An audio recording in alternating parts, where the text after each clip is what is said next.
What's going on with you? This your boy Stretch, and today we're gonna get ready to see about winterizing a zero-turn lawnmower.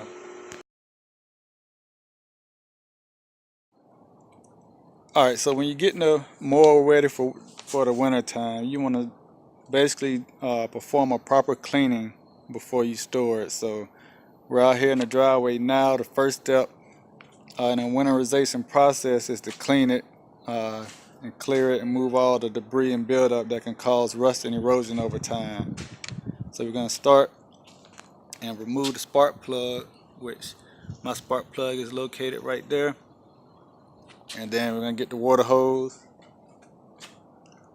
and spray it up under the deck. They actually have a part, some mowers have a part that you can actually connect the water hose to and spray, and it's supposed to help get the water underneath the deck without you having to lift it up, but I don't have that part to connect it at the moment, so we have to improvise, and I'll put it up on jack stands and get up under there and clean it. You also want to take a screwdriver or a stick or something like that that you can reach up under there and kind of knock off some of the buildup of the clumps of grass and stuff that's on the bottom of the deck and on the blades and stuff. So I'm gonna get to that. I'm gonna get to that now. After that, I'm gonna spray off the motor and pretty much the body and everything. So we're gonna get that all done and then wipe it down with some clean cloths and get ready to pull it back inside. Alright, so now we got it all cleaned up. The next step is to prep the engine, so I'm gonna get it pulled on inside. Alright, as you see, we got it pulled in. So the first thing we're gonna do for this particular brand, which is, that's the brand there, you got your oil drain hose right here. If you're looking for, really, it connects right here. It just connects right there. So we'll push that down, pull it out.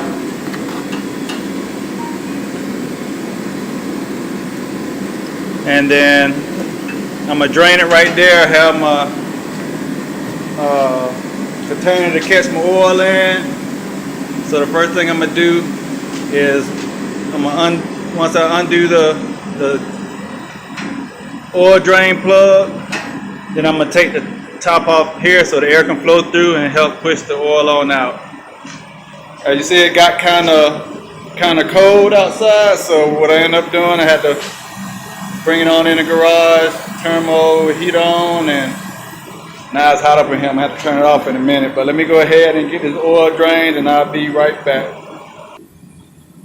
Alright, so as you can see, we got the oil draining now.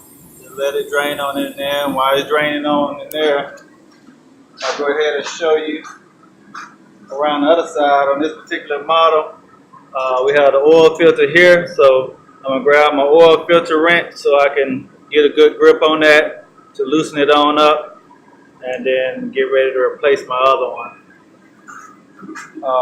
One thing you want to do, or one thing I always do,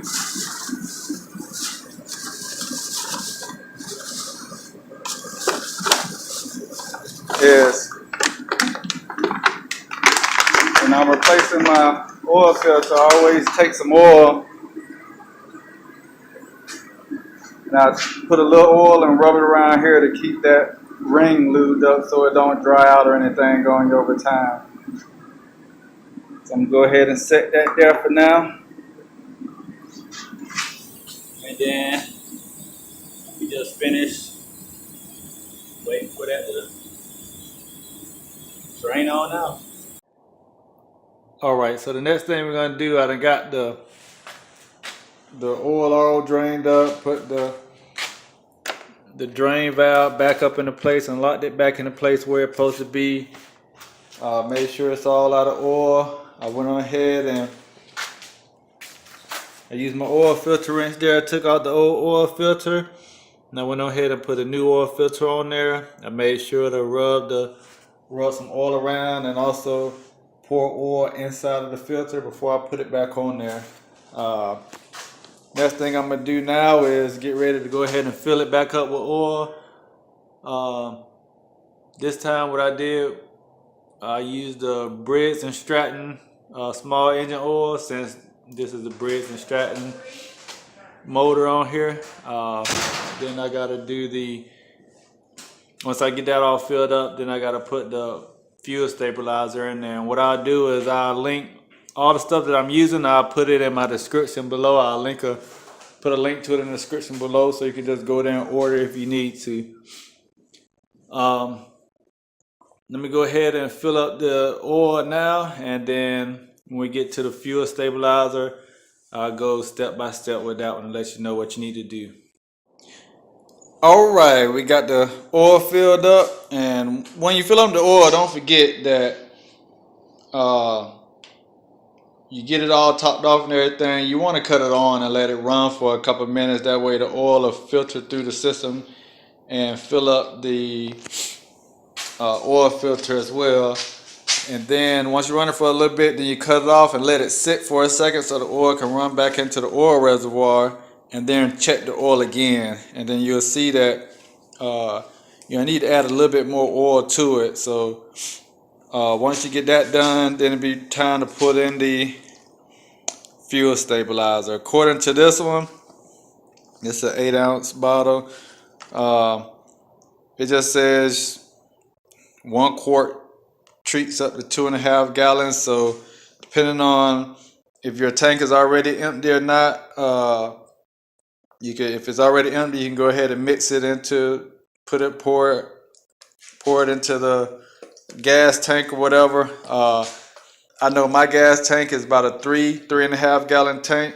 So what I'm gonna end up doing is just using my gas can, and I got 5 gallons of gas in there. So I'll just pour about a little bit over 1 ounce straight into the tank. That way I don't have to worry about mixing this whole thing with my 5 gallon of gas for right now.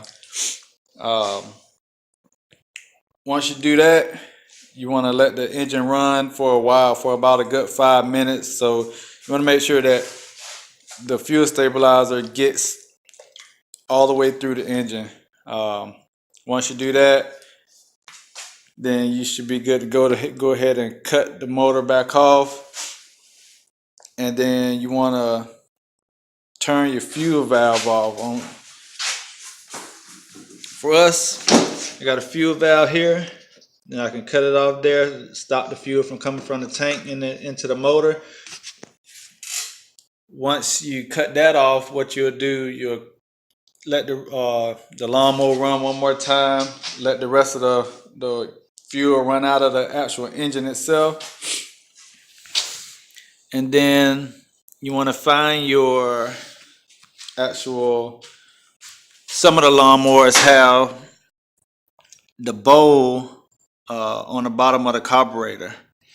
And once you locate and notice if your lawnmower have a bowl on the bottom of the carburetor, you want to make sure if it has that screw underneath it, you want to undo that screw and make sure that your bowl is empty as well, because sometimes the motor run the fuel out of the carburetor itself, but there'll still be some fuel left in that bowl. You want to make sure you get all of that out. So I'm gonna go ahead now and get my fuel and everything situated.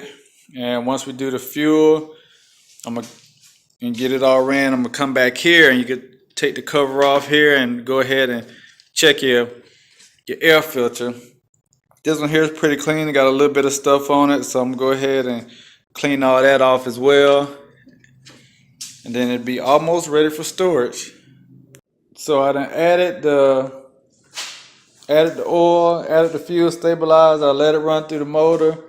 Once you run it through the motor, you really don't have to drain the motor because it has the fuel stabilizer in it, but I prefer to drain the motor and I leave the tank full with the fuel stabilizer in it. Or another method you can do would be to actually fully drain it all the way. And the reason is you don't want to leave any liquids in there half full or whatever the case is, because can cause corrosions and all that stuff later on. And you don't want to have to deal with all of that stuff. So when you fill it, if you want to leave it the tank full, make sure you fill it all the way up. You don't want any kind of water or condensation or anything getting in there, or drain it completely dry. So what I did was I filled up my tank, I let it run through the motor. Next, I'm take it and I'm actually gonna run the motor completely out, and then that's pretty much the last step. The final step that you will be doing will be disconnecting the battery and then covering the lawnmower and keeping it in a cool, dry place for the winter. And when you remove the battery, it's usually located up under the seat. You want to remove the negative cable, which is the black cable first, and then remove the positive cable. And then take the battery out and store the battery somewhere. You don't want to put the battery on concrete because, of course, it'll drain the battery, but you want to keep it off somewhere to the side, put it up until it's time to bring it out next year. As far as me right now, I'm going to stop here because I'm actually going to move my lawnmower somewhere else and store it. So the only thing I have to do now is just drain the motor, take the battery out, and cover it up, and that'll be it. So until next time, I'll holler at you. This Stretch. Don't forget to subscribe, like, share, comment. Let me know anything else that you might want to see. And that'll be it. I'll get at y'all later.